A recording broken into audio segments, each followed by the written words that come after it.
Good morning, everyone, and thank you for joining us for a very special press conference, a day after International Women's Day, and on the opening day of the Commission on the Status of Women here at the UN. After this stakeout at 11:30 a.m., please tune in to our official side event called Speaking Up on Violations of Women's Rights and Human Rights in Iran. You can find the link to tune in on UN TV. I'd now like to invite Israel's ambassador to the UN, Danon, to deliver a statement. He will be joined by 4 incredible women who will be speaking at our event at 11:30 a.m. We have Rahele Amiri, who is a trained psychologist from Kerman, Iran, who participated in the Women Life Freedom Zan Zandagi Azadi protests in 2022 to 2023 and was shot in the eye by regime forces. Dr. Nazi Moinian is an accomplished Iran-born fellow at the Middle East Institute and is an advisor to INSS in Tel Aviv. Marjan Kipor Greenblatt is an Iranian-American analyst and human rights activist specializing in women and minority rights in Iran. And Shiva Amini is an Iranian women's futsal player who previously played for Iran's national futsal team and fled her home country for Europe following harassment by the Islamic Republic. I'd now like to invite Ambassador Danon and our special guests.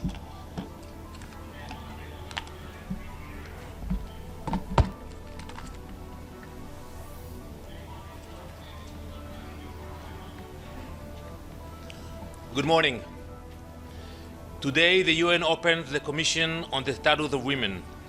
This year, International Women's Day theme is Rights, Justice, Action for all women and girls. That theme could not be more relevant. That is why today we are hosting a CSW side event to amplify the voices of Iranian women, women whose rights have been denied and whose calls for justice have been silenced. But today there is action. Here at the UN, Israel is amplifying their voices. And on the ground in Iran, alongside the US and others, we are confronting the very regime that oppresses them. With me today stand some of the brave lionesses of Iran, survivors, activists, women who have courageously spoken out against the regime, often at a great personal cost. Shiva Amini, Dr. Nazi Mounian, Marjan Kipor, and Rahele Amiri, who lost an eye after being shot by regime forces during the Women Life Freedom protests. For 47 years, the regime in Tehran has ruled through fear and brutality.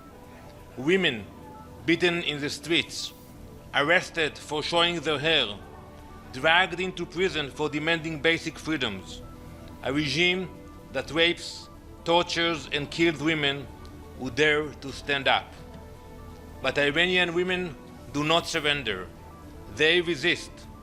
Just last week, the Iranian women's national football team, the Lionesses, refused to sing the regime's anthem before a match in a silent protest against the Iranian regime.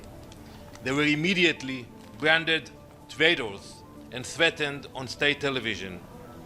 That is the regime we are dealing with, a radical Islamist regime that spreads violence across the region and wages violence against its own women. To the women of Iran, I say this: your enemy is our enemy. Stopping this regime is not easy. Israelis are in and out of bomb shelters. Our neighbors in the region are under attack. But allowing this regime to threaten the region and continue its oppression is not an option. So we will continue to target the leadership of the regime and dismantle its nuclear ballistic missile capabilities. As the machinery weakens, you, Mardumei Iran, the people of Iran, will have the opportunity to shape your future with rights and justice for women.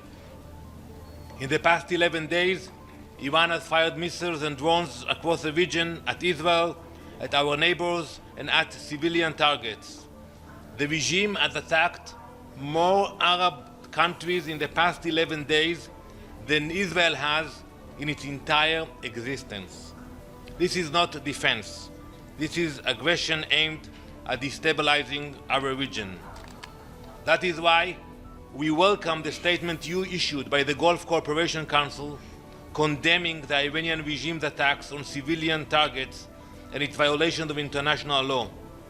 The Gulf countries also called on the Security Council to clearly condemn these attacks and demand that Iran stop immediately. We agree. The Security Council must act. It must make clear that these attacks are unacceptable and that Iran must stop and surrender. Let me be clear. Changing the man at the top does not change the regime.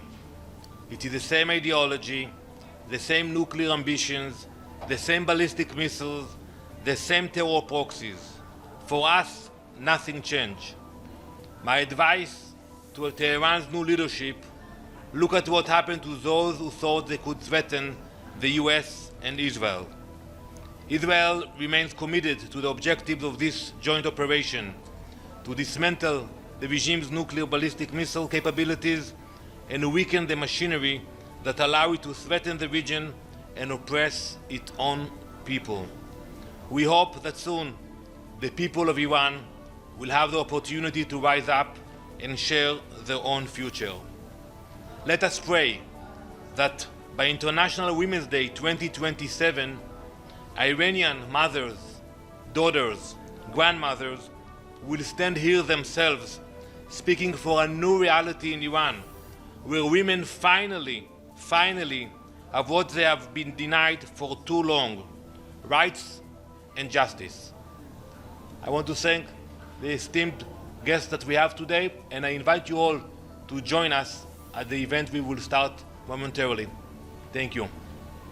And if you have any questions, make sure they're directed to the ambassador. Yes, it's Pamela Falk from U.S. News and World Report. To the ambassador, you thought the Strait of Hormuz might open up a little faster than it has. It's virtually closed. When do you think that might happen? And I know you said not to ask the women, but we'd like to hear from the women what they think of the new appointment of a new supreme leader. Is it more of the same, and what can happen next? Thank you. So regarding the Strait of Hormuz, as I said a few days ago, we control the airspace in Iran. We are hunting the launchers. We are degrading the capabilities of the regime. So it's going to be harder for them to attack civilians in Dubai and to attack vessels in the Strait of Hormuz. It doesn't mean it will be 100% guaranteed, but it will be harder for them to do that. So I'm optimistic about that. Every day we see the numbers of the attacks going down. Regarding your question, it's up to them, not up to me if they want to address it. But you are welcome to join us, Pamela, at the conference, and we're going to have time for questions and discussions. Ambassador Adla Massoud, the National. So today the Lebanese the Lebanese president said he's willing to engage in direct talks with Israel. Is Israel willing to engage in direct talks? Or do you think Israel should finish its military offensive first before? We are a peaceful nation. We believe in diplomacy. But it takes more than declarations. And I tell the Lebanese leaders, take action against Hezbollah. Hezbollah started to fire rockets into Israel in order to show support for the Iranian regime, to the Ayatollah regime. They wanted to avenge his death. So that's not acceptable. If the Hezbollah will be restrained, then we are open to dialogue. And we had a very good dialogue with the Lebanese government before. Thank you, Mr. Ambassador. My name is Abdul Hamid. The first day of the clashes, your Air Force targeted a school in southern Iran, killing 165 young girls.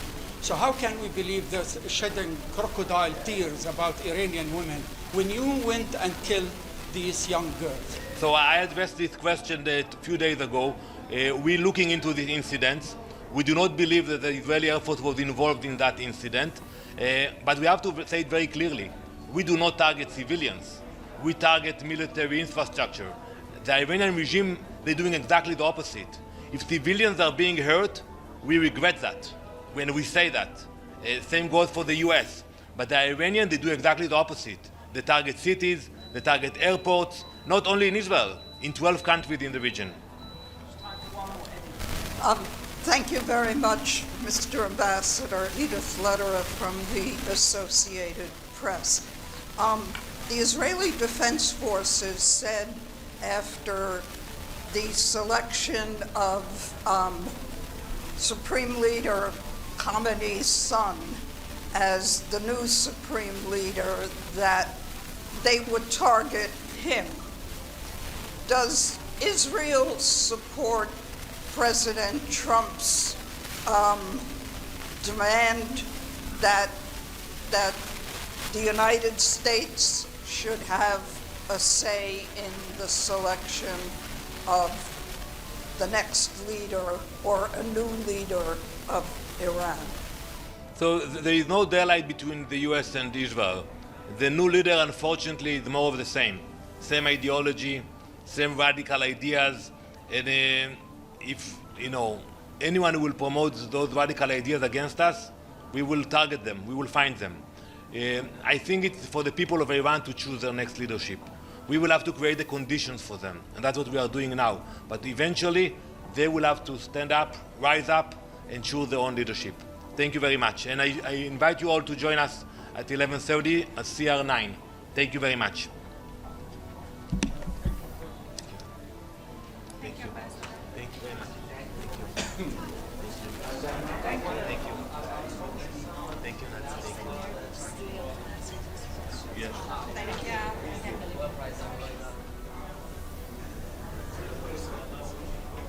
Thank you, John.